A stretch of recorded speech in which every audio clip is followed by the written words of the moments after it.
time to get into some NFC East schedule breakdown, the 21 predictions. So we're going to start with the New York Football Giants first. They finished last year 6-10. Saquon Barkley missed most of the season. I think he played one game, and they struggled. They started the season off 0-6, and then they won a game, then they lost two games in a row. But then they rattled off 4 games in a row and also to win the final game of the season to finish out 6-10, finishing second in the NFC East last season. Their draft was pretty good. You guys graded them pretty well on their draft. So, Combs, I'm going to kick it to you first here. Looking at their 17-game schedule here with the healthy Saquon Barkley back, Joe Judge's second year at the helm there as well. What game do you have circled on their roster that you're like, man, this is a must-watch game here? So they play a very not as tough as the NFC North, but the NFC East plays a tough schedule as well. And for me, for the New York Giants, it's really going to come down to their divisional games. And I know that's cliche, and I know that it's the obvious answer. But for this team especially, because they've got some winnable out of division games that if they fare well inside of the division, they could be better than what I'm going to have them at. I just think that they aren't as good as Dallas or Washington, and Philly's not that much worse than they are. But I just think Dallas and Washington are the cream of the crop of this division.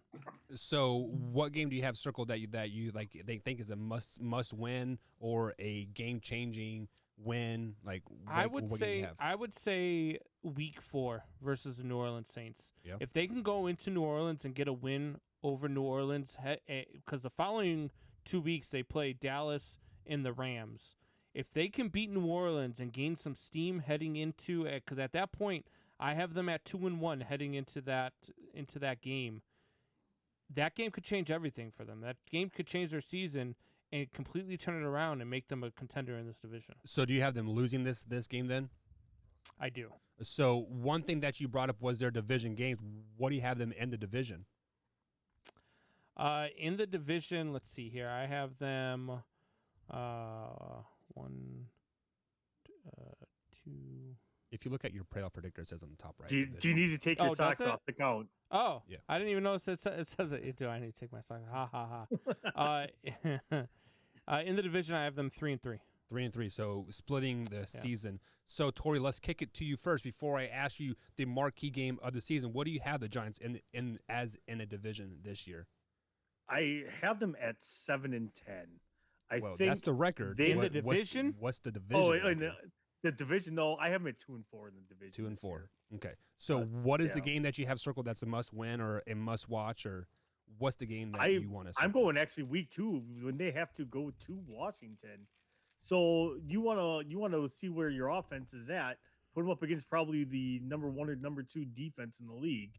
It's going to be a great test for that football team to see where they're at. I have them losing that game just because I think on the heels of what the the Washington football team did last year. They're not Redskins anymore. The not Redskins with Fitzmagic in there to kind of put a steady veteran leadership in there. I think he's really going to utilize the targets around him with Trace McLaurin.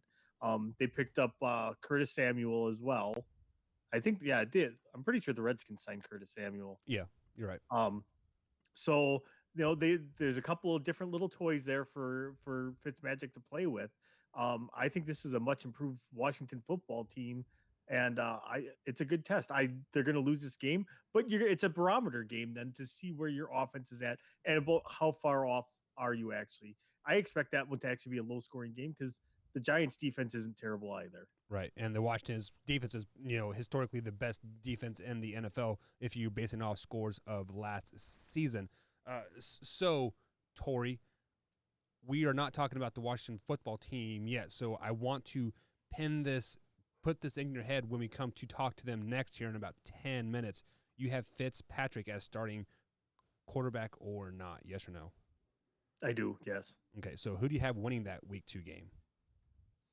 I have the Washington football team winning that game. Okay, so you guys both have marquee games that the Giants are losing, in your opinion. My marquee game that I have circled is this Week 9 matchup versus the Las Vegas Raiders.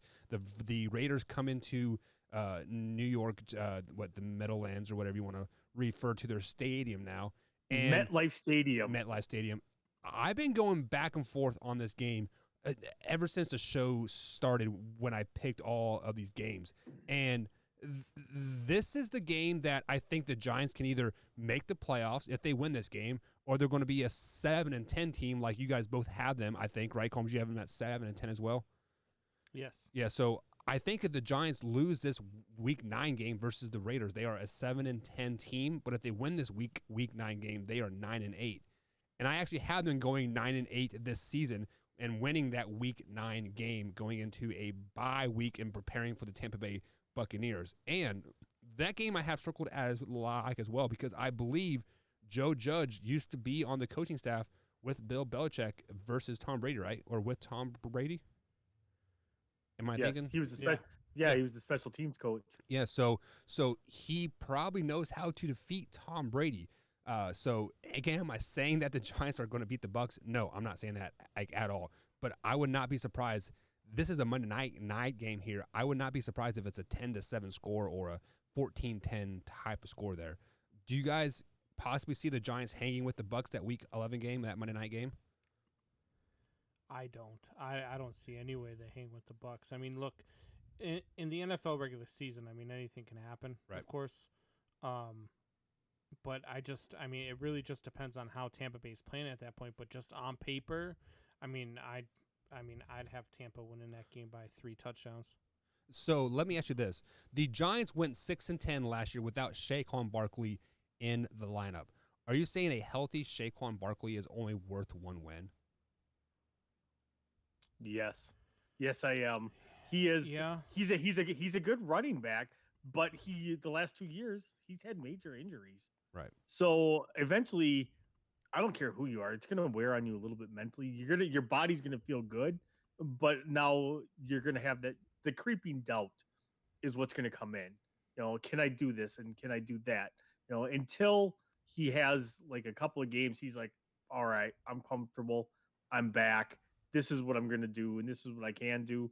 You know, I think it's going to be a little bit for him to maybe feel that way, but I don't think he's going to have that big of an impact.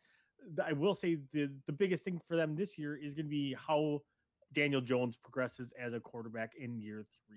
Mm-hmm. He has weapons galore on that offense, but if you can't hit them when they're open, then they do you absolutely no good. So they've got him a bona fide number 1 right now in Kenny Golladay. They still got Darius Slayton. They've got Sterling Shepard.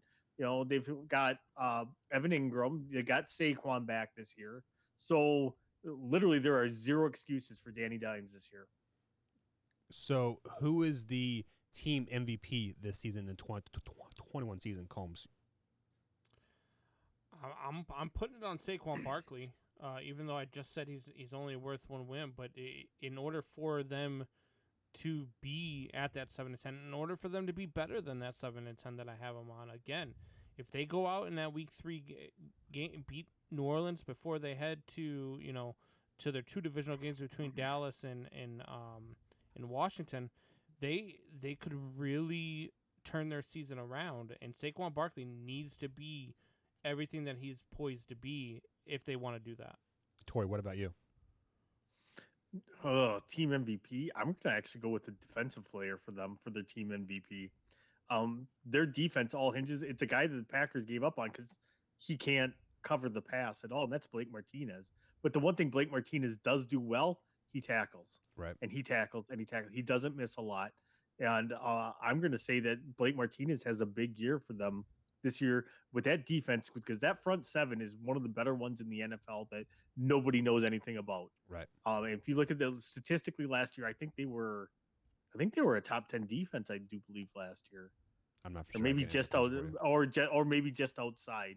But this is a defense that's young and that's improving. So I'm going to go with Blake Martinez to have a big year. Yeah, and I'm going to go with one of their offseason acquisitions and a wide receiver here, Kenny Golladay. I think he is going to be the engine to this team, because like if Kenny Galladay has a great season and able to stretch the field down, stretch the field, and that gives Saquon a lot more room to run. So go ahead and confirm our overall picks, guys. Tori, you had them going 7-10. Correct. 7-10 on the year. Combs, I think 7 next year they'll be a hard team to beat. They're gonna be a hard out next year. Okay, Combs, you have 7-10 as well.